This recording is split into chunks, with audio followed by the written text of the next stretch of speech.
Bien-aimés dans le Christ, que la grâce de Jésus-Christ notre Seigneur, l'amour de Dieu le Père et la puissance du Saint-Esprit descendent maintenant sur nous pour nous aider à méditer cette parole afin qu'elle puisse porter du fruit dans notre vie pour la plus grande gloire de Dieu et le salut de nos âmes.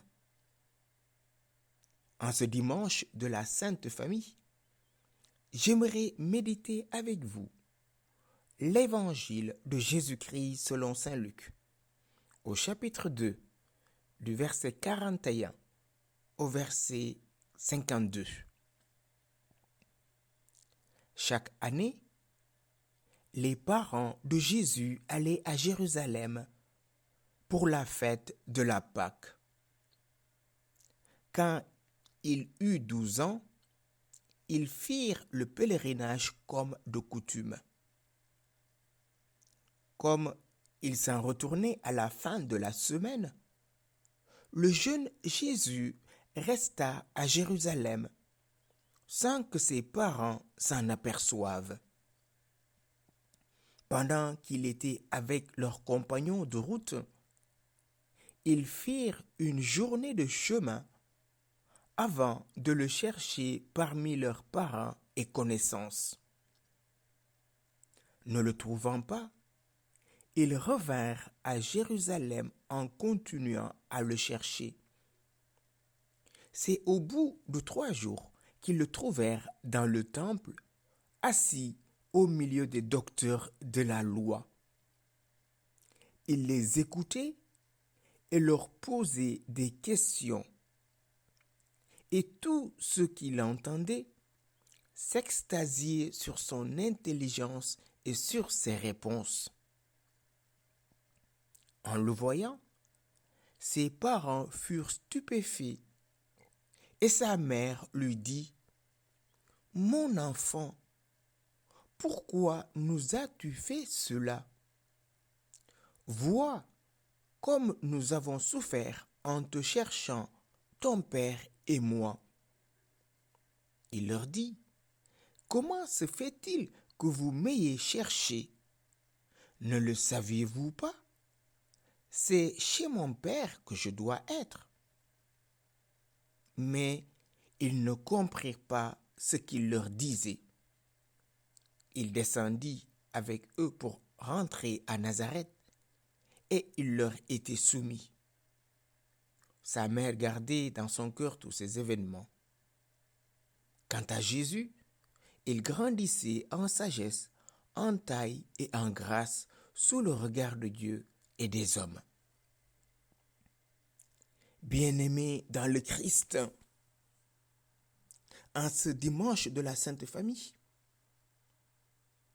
Jésus accompagne ses parents pour le pèlerinage de la Pâque à Jérusalem. Il a 12 ans. Et qu'est-ce qui se passe après la semaine de pèlerinage? Les parents regagnent Nazareth. Et en chemin, ils se rendent compte que Jésus n'était pas avec eux. Premier réflexe, ils vont le chercher parmi leurs parents et connaissances. Nous tous, on allait faire la même chose. On allait demander à nos parents, à nos connaissances, s'ils n'ont pas vu notre fils. Ne le trouvant pas, ils revinrent à Jérusalem en continuant à le chercher. C'est au bout de 3 jours qu'ils le trouvèrent dans le temple, assis au milieu des docteurs de la loi. Les parents n'ont pas eu spontanément l'idée d'aller le chercher au temple. Pourtant, à l'Annonciation, l'ange Gabriel avait dit à Marie : « Il sera appelé fils du Très-Haut et il régnera dans la maison de David. » Et donc cet enfant est le fils de Dieu. Mais Joseph et Marie vont d'abord le chercher dans les parents et les connaissances d'abord. Le premier réflexe, ce n'est pas d'aller au temple. Et c'est là où ils le trouvèrent. L'obéissance de Jésus, le respect pour ses parents, servent de cadre, frères et sœurs, à ce récit du recouvrement au temple. Et Jésus n'a pas fait de fugue, ni il n'est pas en train de vivre une crise de l'adolescence aussi. Au contraire, il s'agit plutôt d'entendre et d'admirer la maturité de Jésus, qui, comme tout enfant juif, atteint l'âge de la bar mitzvah. Ce rituel qui marque l'étape de sa majorité religieuse. Et cela l'autorise à lire la parole de Dieu pour l'assemblée.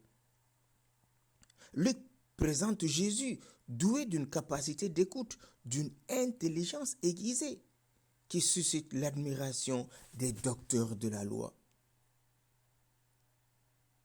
Et tous qui l'entendaient s'extasier sur son intelligence. Voilà la surprise de Marie et Joseph.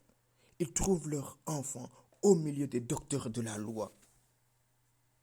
Jésus manifeste une grande liberté, une détermination par la prise de distance avec ses parents.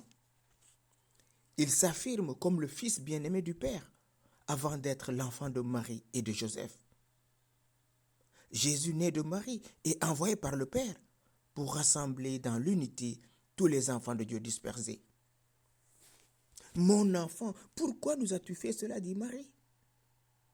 Et Jésus lui rétorqua, ne saviez-vous pas que c'est mon Père que je dois être? Chez son Père, frères et sœurs, ce n'est pas seulement ce temple de pierre, mais dans le cœur de tout homme cherchant la vérité. Parce que Jésus est la lumière véritable qui vient éclairer tout homme. Oui, cette réponse devait fendre le cœur de Joseph, qui entend Jésus dire « chez mon Père ». Oui, Joseph est véritablement le père de Jésus. Marie est véritablement la mère de Jésus. Mais comme Joseph et comme Marie, nous savons que Jésus est venu du Père. Mais eux ne comprirent pas ce qu'il leur disait. Ne savez-vous pas que je dois être aux affaires de mon Père? Jésus est venu pour nous révéler le Père. Philippe, qui m'a vu, a vu le Père. Moi et le Père, nous sommes un. Luc attache beaucoup d'importance au temple, qui était pour les Juifs le signe de la présence de Dieu au milieu de son peuple. Mais pour nous, chrétiens, on le sait, c'est désormais le corps de Christ lui-même, qui est le vrai temple de Dieu, le lieu par excellence de sa présence.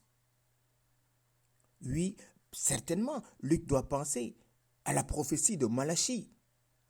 Il dit subitement, il entrera dans son temple, le maître que vous cherchez, l'ange de l'alliance que vous désirerez. Le voici qui vient, dit le Seigneur, le Tout-Puissant. Malachie au chapitre 3, verset 1. Et ce qui est beau, c'est que Jésus obéit à ses parents. Il leur était soumis. Le mystère de l'incarnation, frères et sœurs, c'est le signe de l'amour de Dieu pour chacun d'entre nous. Dieu va revêtir notre chair pour nous apprendre l'unique nécessaire, l'obéissance. Jésus pouvait rester au temple, mais il descendit avec ses parents et il leur était soumis. Jésus grandissait en sagesse, en taille et en grâce sous le regard de Dieu et des hommes. Cela veut dire que Jésus lui-même, comme tous les enfants du monde entier, a besoin de grandir, a besoin d'un cocon de sécurité pour s'épanouir. Oui, le mystère de l'incarnation va jusque-là, frères et sœurs. Ce qui signifie d'une part que Jésus est complètement homme et d'autre part que Dieu a la patience de nos maturations. Pour Dieu, 1000 ans sont comme un jour, nous rappelle le psaume 89 ou 90. Quelle attitude avons-nous à l'égard de nos enfants, frères et sœurs?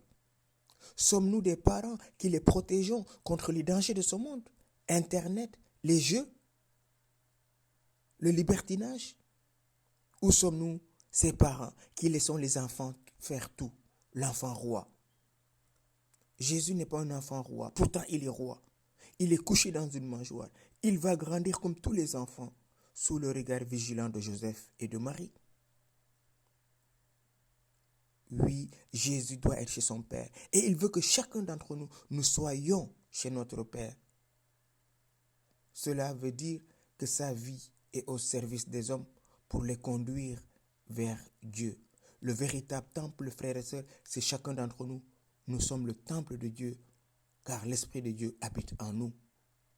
Demandons à Marie et à Joseph d'aider à nos familles de pouvoir persévérer. Même la Sainte Famille, frères et sœurs, ont rencontré des difficultés. Jésus est Dieu, Marie est immaculée, mais Joseph est un pécheur. Mais Joseph va accepter la volonté de Dieu sur Marie. Et à l'ombre de Marie, Joseph va se sanctifier au quotidien en présence de Jésus. Quelle relation avons-nous entre époux et épouse? Sommes-nous dans la complémentarité de l'amour ou sommes-nous dans la domination? Sommes-nous dans l'égoïsme captatif où on abuse de l'autre, où on incline l'autre vers notre volonté?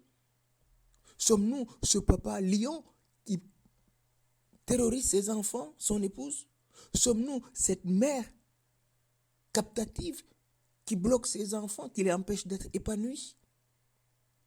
Marie et Joseph ont vécu les difficultés que nous rencontrons dans nos familles. Demandons-leur la grâce de pouvoir accueillir la volonté de Dieu sur nous-mêmes et sur nos enfants. Jésus, Marie et Joseph, vous, la Sainte Famille, que nous célébrons aujourd'hui, vous avez connu les luttes, vous avez connu l'épreuve. Donnez à nos familles la force, le courage. Aidez nos familles aujourd'hui à vivre de la volonté de Dieu. Nous te confions toutes ces familles divisées. Nous te confions toutes ces familles qui risquent de se séparer. Tous ces couples qui sont en instance de divorce ou qui pensent le faire. Ô Jésus, toi le prince de la paix, viens mettre ta paix dans nos familles, berceau de l'humanité, point de départ de toute société. Que nos familles soient des havres de paix, d'amour et d'unité. Amen.